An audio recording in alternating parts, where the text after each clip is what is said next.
the record labels within the music industry, it's an ongoing fight to stay relevant as, you know, they're being pushed to the fringes, and being able to move quickly is absolutely invaluable to being able to do that.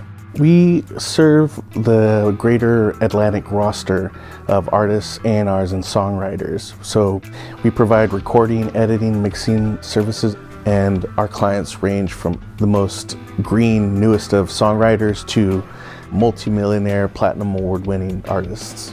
We're a label studio. With a label studio, your goal is to be an asset to the label. A&Rs who work for labels are essentially the middlemen of the music industry. They're the ones that start things and end things. They're the ones who keep everything moving. As an asset to them, we store their files. We obviously record their songs as often as we can. We want to provide a space for them to come in and just be creative as possible. Just a place to vibe out and create. You don't even have to be the greatest engineer. Like, you could be just a great vibe maker. And vibe is everything in order to be creative. Sometimes an artist comes in with a specific goal for the day. The A&R is going to have them cut this song, and the artist is going to sing these lyrics and this melody at this time over this beat. And as a studio, we need to be able to accommodate any one of those things. And when an A&R needs something, it could potentially be immediately. Some AAA artist that's going to cut this song for them is in a studio in Bali right now, and they're sitting there waiting, and they will not wait long. So us over here in Los Angeles needs to get them these files immediately. The ethos that I tell all of our engineers and all of our staff, honestly, is we move at the speed of creativity. That's what I tell our engineers, and that's what we expect of any technology that we have. We need to be able to move at the speed of creativity. 1, 2, 3.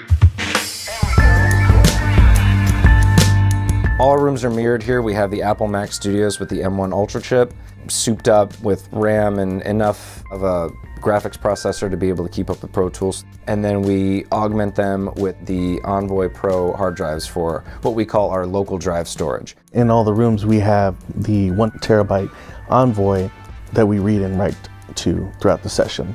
In conjunction with the 1 terabyte Envoy, we have a 4 terabyte Envoy that we have sample libraries on. If the client is inspired to use an instrument, we need to be able to load it quickly. And those SSD drives really are fast, so the instrument's almost loaded instantaneously.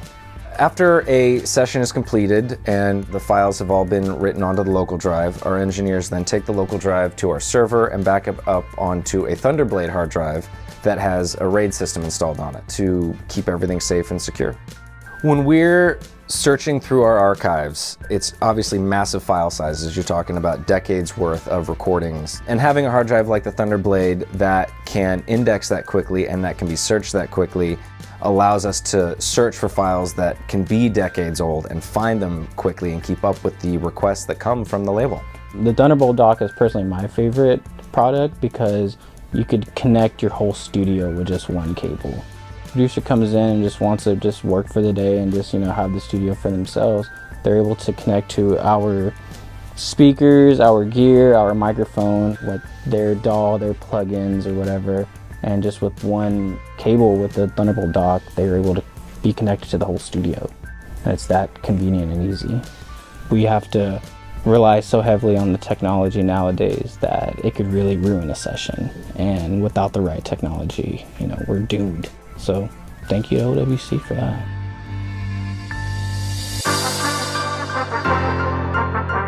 When you're moving at the speed of creativity, there is a lot of pressure on the engineer to quote unquote keep up with the session, but that's not possible unless they have the technology that allows them to do it. You want technology to be out of the way. You don't ever have to think about it. Just focus on the music, focus on the song, and when technology suddenly jumps to the forefront, it's usually not a good thing. It's like umpires in baseball. If you're talking about them, it's because they did something wrong and they should just be out of the way. That experience is something that I'm incredibly sensitive to. We don't need failures, we don't need dropouts or anything like that. And OWC has had a terrific record of being reliable. The faster it is for us to work, you know, the better the result's gonna be, and the better the vibe's gonna be as well. I love just being a part of the creative process every day, you know, working with different people, just having a balance of different types of sessions and different type of personalities that come in here. Creating music is truly a dream come true. Honestly, my favorite part of my job is when I'm in this chair and I have someone in the vocal booth and I get to work with them and walk them through a song and give them my input and hear theirs.